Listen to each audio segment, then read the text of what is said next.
Tapi mengapa kalau panjang mujahadah sekian itu lama, tapi hati kok tidak bisa madhep kepada Allah? Jujur, kalau berbuat lahiriah baik-baik, cuma hati mengapa tidak semadhep?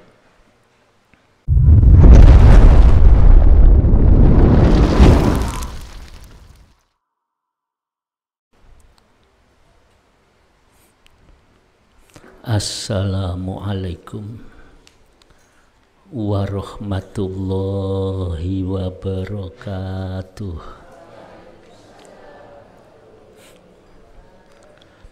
Bismillahirrahmanirrahim. Alhamdulillahilladzi huwal ahad al-wahidus somadu yahdilir rasyad bi khairi khalqika syafi'il umami ya Rabbana sholli alaihi sallimi ya ayyuhal ghausus salamullah alaika rabbini biiznillah wanzur ilayya sayyidi binadruh musilatil lil hadratil aliyah, amma ba'du. Hadratal mukarramin, para alim, ulama, para sesepuh, pengurus Yayasan Al-Ma'ruf dan Alam Hikmah yang saya taati, saya muliakan, hadirin wal hadirat yang mendengarkan pengajian ini secara langsung atau yang mendengarkan jauh di rumah yang saya muliakan, mengenai uraian tasyakur dan sanjungan sholawat salam, saya makmum di pemimpin mujahadah Ustadz Saroni. Moga-moga kita ngaji pada malam hari ini dan kirim doa diridhoi oleh Allah Subhanahu wa ta'ala dan tercatat sebagai amal yang baik,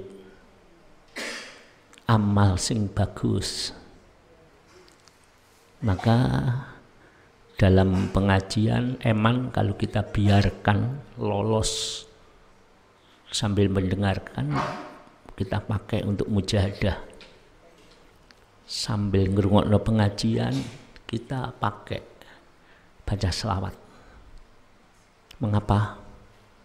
In ahsantum li anfusikum wa in asyatum falaha. Itu firman Allah. Jika kamu berbuat baik, hati baik, mulut baik, perbuatan baik, pikiran baik, li anfusikum, kebaikan itu untuk kita semua. Sebaliknya, wa in asyatum falaha, dan jika ini tidak baik, rapi, maka untuk kita juga. Itulah kita harus memanfaatkan setiap waktu untuk pendekatan diri kepada Allah. Nah, kita dibimbing oleh guru yang pengajian kalau binging ya. Untung ono sing nuntun ati. Kalau ilmu silakan sebanyak-banyaknya. Cuma sik mandek kalau di akal, berhenti di sini. Untuk wusul kepada Allah ini butuh guru. Guru ini mboten nanggung-nanggung, sak jagat hanya satu. Walaupun kita enggak kenal tapi diajak berhubungan. Al-Ghaus. musilatil lil hadratil aliyah. Dialah, beliaulah yang mewusulkan kepada Allah. Mulanya jejak berhubungan kula jenengan kalian beliau Gausi hadaz zaman. Kalau ndak nemu, resikonya itu yang mewusulkan kalau ndak ada. Kecuali kula panjenengan bersolawat kepada Nabi sebanyak-banyaknya, maka Rasul yang akan mewusulkan. Tapi ping piro ya? Kita alhamdulillah diberi selawatnya khusus untuk ma'rifatullah. Dibimbing oleh beliau Ghaus, Al-Ghaus. Tapi mengapa kula panjang mujahadah sekian itu lama, tapi hati kok tidak bisa madhep kepada Allah? Jujur kalau berbuat lahiriah baik-baik, cuma hati mengapa tidak semadhep? Inilah yang harus kula panjenengan prihatinkan, karena besok ketika kula panjenengan pulang kembali kepada Allah, hati, jiwa ini yang akan sampai. Hadirin yang saya muliakan, maka ciri-ciri orang itu sampai wusul kepada Allah, ya, sampai wusul, atau bahasa yang lain makrifat. Tapi ngaji sekarang kalau urusan makrifat, banyak orang yang menyatakan durung wayai, kadang-kadang tidak mau. Ya. Apa salah? Tidak, ya memang seperti itu. Nah, kita yang diberi pengetahuan terus jalan. Bagaimana kita akan pulang kembali kepada Allah tapi durung kenal karo Gusti Allah? Ini pertanyaannya. Bagaimana kita beramal baik kalau kita gak kenal karo Allah yang kita sembah? Inilah permasalahan kula panjenenganku disuruh berguru. Lah ketika wusulku sampai madhep nang Allah. Apa sih tengeri wong wusul itu? Tondo-tondo ini apa? Indikatornya apa? Ya. Indikatornya ya kebaikan itu tadi. Dan dari kebaikan itulah manusia menjadi akhlak beradab. Beradab, tata krama. Ya. Kalau orang itu sudah beradab, itu tanda ilmu masuk ke dalam jiwa. Adab itu apa? Tata krama. Maka didhawuhkan adab, tata krama, ada tata krama, ada amal. Endi sing didhisikno? Apa amal dulu? Tata kramane kari, apa tata krama dulu?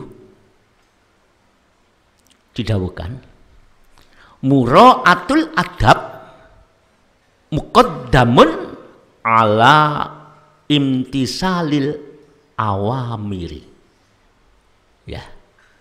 Jadi mengutamakan tata krama. Ada dua perbandingan. Tata krama loh, adab ya.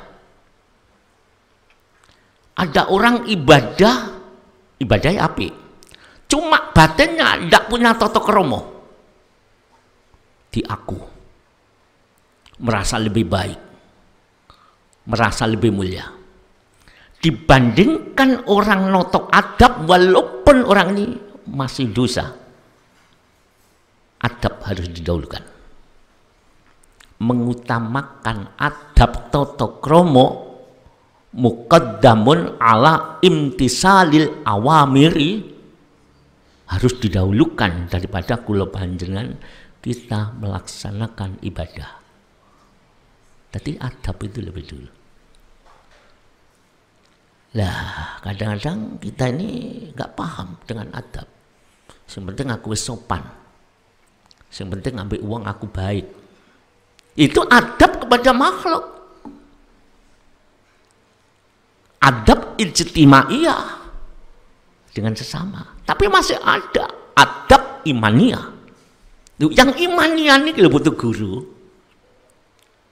Kalau sesama ijtimaiyah dengan makhluk, dengan manusia, walaupun kita bukan atau di luar kita orang Islam, malah tata kramane bagus-bagus.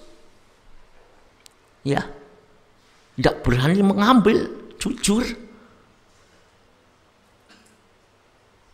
Jadi adab itu ada ijtimaiyah, lahiriah yang kita lakukan, ada imaniyah. Lah adab itu apa? Ijtima'u khisalil khairi. Nanti kelanjutan ketemu anak ini. Adab yang benar, ijtima'u khisalil khairi, bertemunya, kumpulnya perbuatan baik. Apa sing kumpul? Lahir dan batin. Duduk lahir itu, terutama batin ini yang dinilai oleh Allah. Kalau batinnya baik, lahirnya melok baik. Kalau lahirnya baik, ya bisa juga batinnya tidak baik. Tapi kebanyakan adab lahir menunjukkan batin yang baik. Itu pertemuan, perpaduan, kumpulnya kebaikan yang dilakukan oleh akal, oleh mulut, oleh perbuatan, dan oleh hati. Hatinya baik, perbuatannya baik, akalnya baik, mulutnya baik. Ini adab. Ya. Ibadahnya baik, dengan orang baik, tapi diaku. Lah ini belum adab. Kan di tata krama ambek Gusti Allah. Ibadah kepada Allah kok diaku. Dengan orang baik, suka amal, tapi dipamer-pamer, no. Ini tidak adab. Kulonjan apa masih terbentur di situ? Karena ijtima'u khisalil khairi, perpaduan, kumpulnya lahir dan baik demi kebaikan, untuk kebaikan. Kalau lahirnya baik, jarune ya kudu apik, itu adab. Kalau ini gelas disuguhke, dihidangkan pada saya, tentunya kalau tuan rumah ini beradab, mesti isinya bisa diminum. Ini adab. Kok memberikan gelas tertutup, isinya air comberan, itu tidak beradab. Ya, jadi adab ini sangat penting. Sampai Allah pun menyanjung orang-orang yang beradab. Orang mukmin yang utama, sampai begitu. Ini ada berapa orang? Siapa yang utama? Ahsanuhum khuluqah. Yang paling bagus akhlaknya. Kalau akhlak lahir, ya maaf ya, kita bisa tertipu dengan akhlak lahir. Penipu jalanan itu akhlak lahirnya luar biasa, tapi batinnya seperti harimau, ingin merampas itu. Jadi penipu itu juga pakai adab lahir. Lebih terkena, terpengaruh, baru kita ditipu. Apa itu yang disebut adab? Bukan, itu hanya lahirnya yang baik, batinnya rusak. Padahal adab adalah perpaduan antara lahir batin di dalam kebaikan.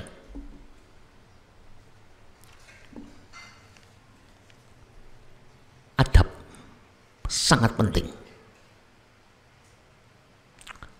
Sering didahulukan. Kita baca sholawat. Ketika kita baca sholawat, man sholla alayya fi qabri sami'tu. Ketika orang membaca selawat di dekat kuburnya Rasulullah, berjalan ziarah ke makam Rasul di Madinah, melewati Ar-Raudhah, Rasul mengatakan, aku dengar. Kalau panjang haji atau umroh ketika maca selawat, aku dengar. Yang baca selawat itu umatku. Yang baca selawat itu orang yang beriman. Maka aku mendengarkan siapa itu, anaknya siapa. Langsung sambung kepada Allah. 1 kali selawat dibalas 10 kali. Ya. Lu ini adab. Lahirnya maca selawat, batinnya beradab apa ora gitu loh. Masuk maca selawat di hadapan Rasul minggu. Ini kan kita. Ya Sayyidi ya Rasulullah. Yang kamu panggil siapa yang kita panggil? Tapi hati kita gimana? Beradab apa tidak? Wa man shalla alayya ba'idan ablagtuh. Dan barang siapa yang baca selawat jauh dari aku, ba'idan aduh, aku yang datang, walaupun tidak bentuk lahiriah, jiwaku akan datang kepada orang yang membaca selawat. Nah, ketika kula panjang maca selawat kalau minggu nang Kanjeng Nabi istidhar napa mboten. Ketika tidak istidhar, mungkin Rasul, kamu jauh-jauh, aku datang kepadamu, kau sebut asmaku, kau bacakan selawat. Ketika aku hadir, pintu hatimu kau tutup sehingga aku tidak akan hadir ke dadamu. Hati-hati itu, adab. Jadi perpaduan kumpulnya lahir dan batin untuk kebaikan, lahir baik batin baik, itu yang disebut tata krama, akhlak. Orang beragama pun juga tata krama. Akhlaknya lahir, mulut dan perbuatan orang yang beragama. Man salima milisanihi wa yadihi. Kalau kita beragama temenan, maka lesan kita, perbuatan kita ini membuat orang lain selamat. Itu orang beragama, Muslim, Islam. Makanya disebut Islam tinggal namanya, karena kita ya sholat, kita ya haji, kita ya ibadah puasa, tapi selalu menyakitkan orang lain.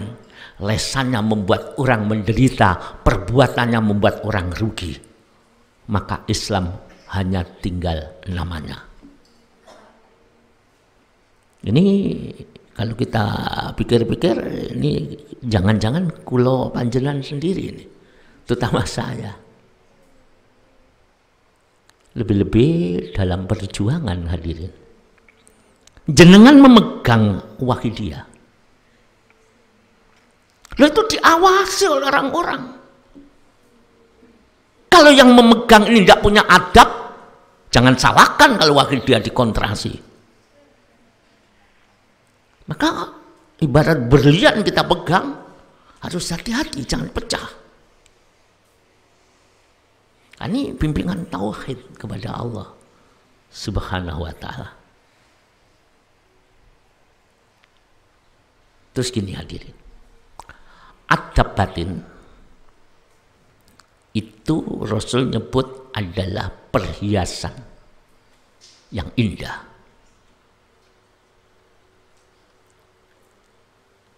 Adab lahir itu disebut fur'iyah, cabang.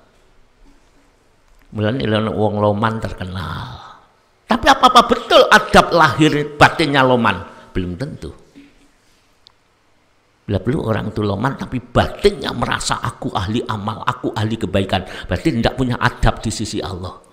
Wong amal untuk Allah kok dibanggakan, itu gak duwe tata krama. Ya, ditunjukkan orang lain. Maka lahir itu menipu, bapak-bapak. Mungkin jenengan melihat saya baik, tapi panjenengan tidak tahu jiwa saya. Jangan-jangan panjenengan kalau tipu hanya untuk keinginan kepentingan yang sesaat. Supaya begini, supaya begitu, tolong dikoreksi. Terutama diri saya. Mungkin ada keinginan yang kita tidak tahu. Padahal itu adalah perhiasan yang indah. Ya. Lu'lu'il maknun artinya mutiara sebagai perhiasannya itu di hati. Dalam Quran ada. Orang-orang surga itu memiliki perhiasan-perhiasan yang indah, mutiara yang indah. Artinya apa? Kita tidak akan mendapatkan mutiara kalau kita tidak terjun, tenggelam ke dalam samudera. Terutama mutiara ilmu itu adalah samudera tauhidnya Gusti, harus rendah serendah-rendahnya, mboten goro-goroan. Paham? Maksudnya gara-gara ya rendah, tapi bukan untuk Allah, tapi untuk awake dhewe, supaya saya dihormati panjenengan, supaya panjenengan menganggap saya orang wiroi, warok. Wirok itu orang yang begitu itu, hati-hati. Supaya panjenengan menganggap saya orang soleh. Padahal hati bisa menjadi pecundang ataupun menjadi pahlawan, tergantung bersihnya hati kula jenengan. Orang baik dinilai oleh mata kepala, tapi orang benar dinilai oleh Allah rohaninya. Ya, jadi kalau Allah itu melihat orang itu rohaninya, ada kalanya orang itu bodoh, ada kalanya miskin, tapi menjadi kekasih Allah karena diberi keindahan ilmu yang ada di batin. Karena ungeruh. Itu kalau Al-Quran disebut asluha sabitun, mancep nang lemah karena orang tahu. Ya itu nanti dijebol mati kabeh. Mulane ditutupi tanah. Nggih. Asluha sabitun itu ilmu-ilmu yang disembunyikan oleh Allah. Lah dari ilmu itulah nanti Allah memberikan suatu karunia. Wa far'uha fis sama. Karunia itu ada di cabang-cabang yang menjulang tinggi di langit. Apa karunianya itu? Tu'ti ukulaha kullahinim bi'idni rabbiha. Akan berbuah. Yang berbuah itu membuahkan buah.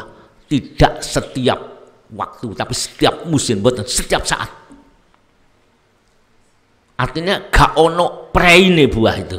Wong lek kadung api itu mboten ono preine, selalu baik terus karena bergantung kepada Allah. Lah kula api kan bergantung pada nafsu saya. Aku tak berbuat api supaya orang lain baik dengan saya.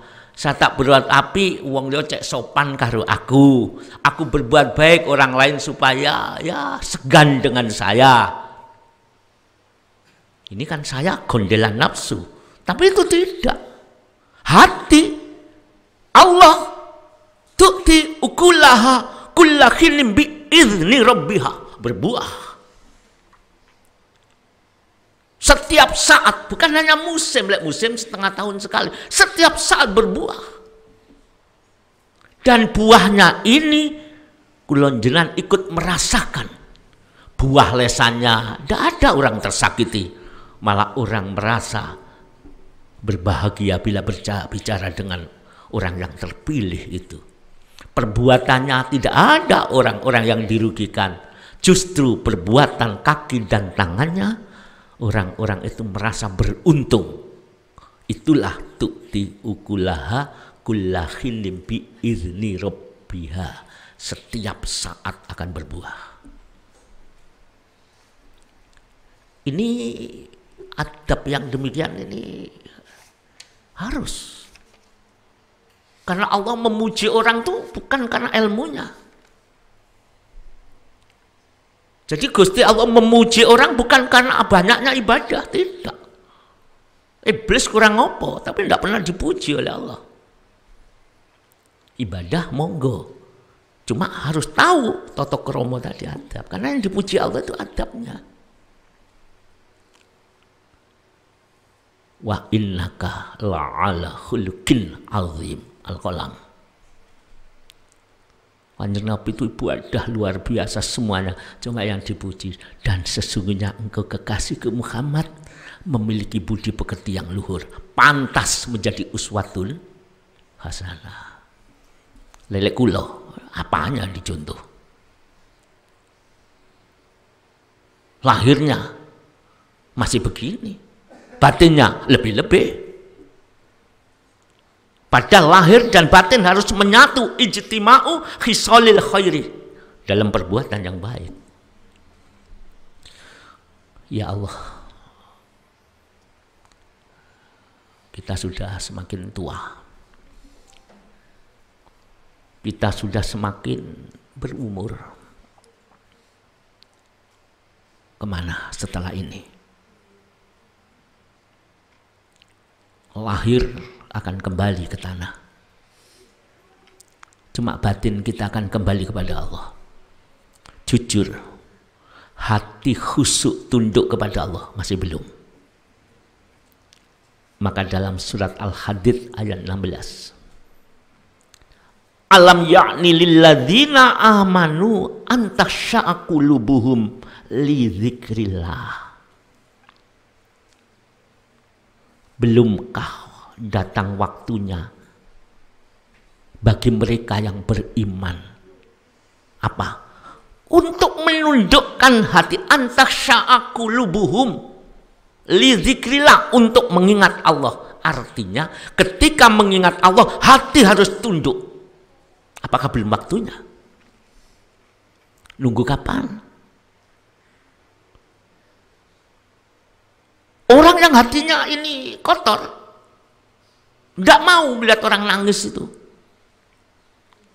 Kaget, kok sholat kok nangis, mujadah kok nangis, wiritan kok nangis. Datang ke Mekah di sana, orang banyak menangis di sana. Lihat Ka'bah menangis, disuruh tolong dikoreksi, jenengan belum, jangan tergesa-gesa. Apakah belum waktunya bagi setiap orang yang beriman antakhsha'a qulubuhum li dzikrillah, menundukkan hati untuk ingat kepada Allah? Hadirin, maaf, mati pasti,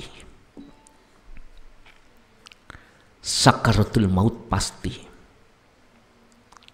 sakit seperti 300 sabetan pedang pasti.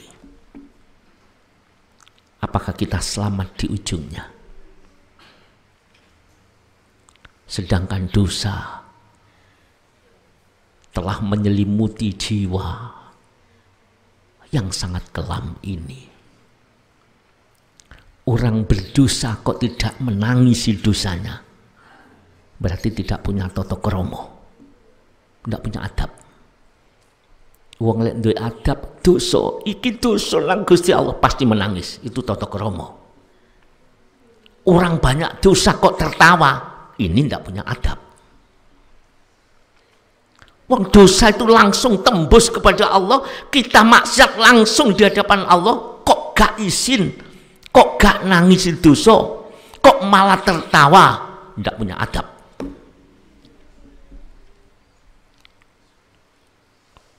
Kalau sudah tidak punya adab, mungkin dilempar oleh Allah. Pergilah kamu dariku. Kita tidak punya tata krama, dengan pimpinan saja kita sudah luar biasa kuduni. Tidak punya tata krama kepada pemerintah, Bapak Presiden, kepada ulama-ulama, itu adalah luar biasa kudu kita. Kudu itu apa ya? Tidak punya sopan santun. Salah satu adab, maaf, jangan melihat saya hanya mengingatkan. Sayyidina Ali pernah mengatakan, adab Sayyidina Ali, ana abdu man allamani walau harfan wahidah. Niki tata krama. Aku menghormat, aku jadi hambanya orang yang pernah mendidik saya walaupun itu satu huruf. Kita kan tidak pernah itu, bila perlu menganggap kancaku. Hati-hati, yang mendidik dianggap kancaku, makanya ilmunya gak barokah. Saya menyampaikan ini sangat berat karena saya yang mengajar begini. Tidak, jenengan dengan siapapun pokok panjang bisa menemukan satu huruf, itu adalah gurumu. Lebih-lebih yang mengantarkan wusul kepada Allah, maka harus taat, harus jadi hambanya orang yang mengantarkan. Siapakah? Beliau Al-Mukarram Romo Kiai Haji Sayyid Abdul Majid Ma'ruf radhiyallahu anhu. Al-Fatihah. Bismillahirrahmanirrahim.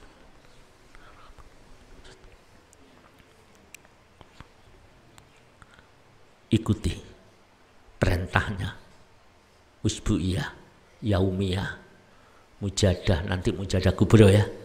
Monggo yang tidak ada udzur datang, karena itu adalah perintah. Sedangkan kita ikut di dalamnya untuk husul, maka kita harus sebagai pelayannya, sebagai abdinya, orang yang mengajar. Lebih-lebih beliau, lebih-lebih Rasulullah Sallallahu Alaihi Wasallam, dididik Rasul Al-Quran, dididik oleh Rasul. Jasai Rasulullah Al-Quran, jasanya Rasul akhlak. Kita kadang-kadang mau selawat ingat dosa, bisa menangisi dosa kadang-kadang. Kita tidak suka dengan orang menangis. Ya hadirin, saya mohon maaf karena usia kita sudah semakin bertambah. Mati pasti. Kita akan meninggalkan anak-anak kita. Kita akan meninggalkan ibu bapak kita. Kita akan meninggalkan dunia yang kita cari, membanting tulang, lupa ibadah kita miliki, akan kita tinggal. Ingat hadirin, kalau kita akan ketemu, apa jawaban ketika kita nanti ditanya oleh Allah, ketika kita ketemu, dihisap oleh Allah, dihisap ya oleh Allah, dihitung, ditimbang, jawaban apa kalau kita ketemu kepada Allah? Sedangkan dosa belum pernah kita hapus dengan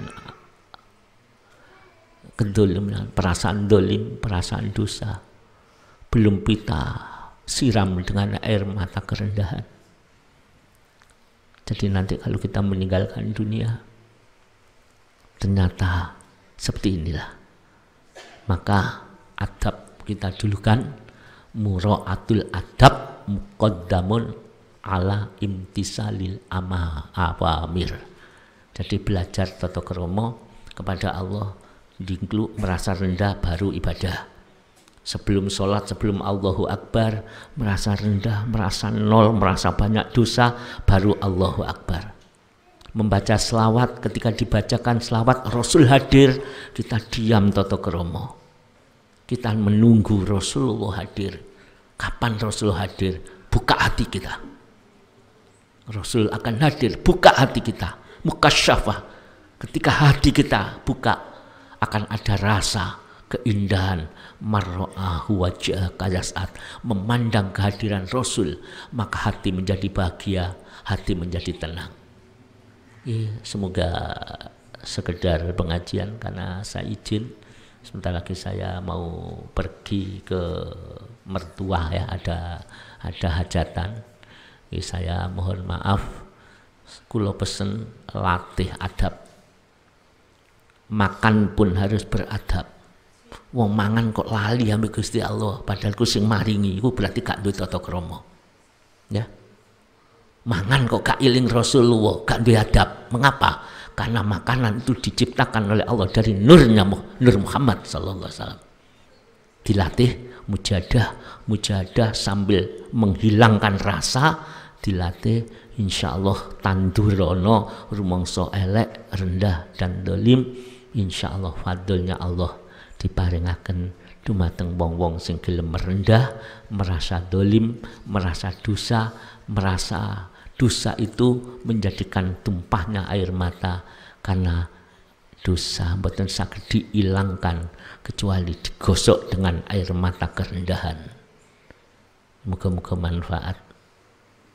Kula jenengan muga-muga yang punya hajat diijabahi oleh Allah. Terutama hajat rohani, hajat husnul khotimah. Al-Fatihah.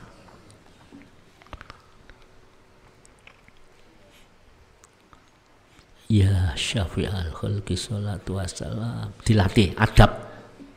Alaika nurul khalqi hadiyalana waslahu waruha wa adrikni faqad dolam tuhabata wa rabbini walaisali ya sayyidi siwaka wa inta rudda kuntu syakson halika ya sayyidi ya Rasulullah ya sayyidi ya Rasulullah ya sayyidi ya Rasulullah ya ayyuhal ghausus salamullah alaika rabbini biiznillah wandur ilayya sayyidi binadrah musilatil hadratil aliyah.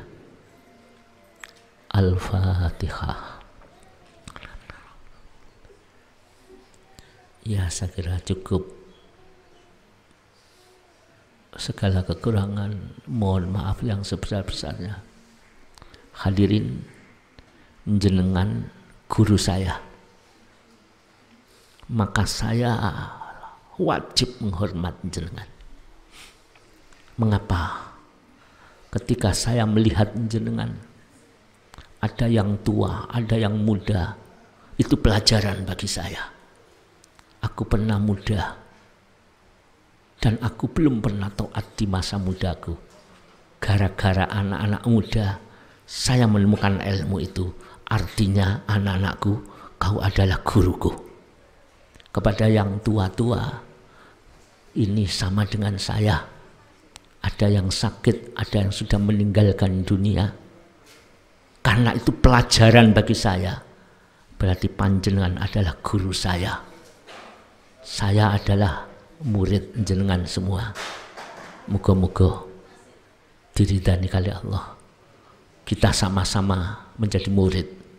Yang jelas muridnya beliau mu'alif sholawat wahidiyah As-Sayyid As-Syarif Romo Kiai Sayyid Abdul Majid Ma'ruf.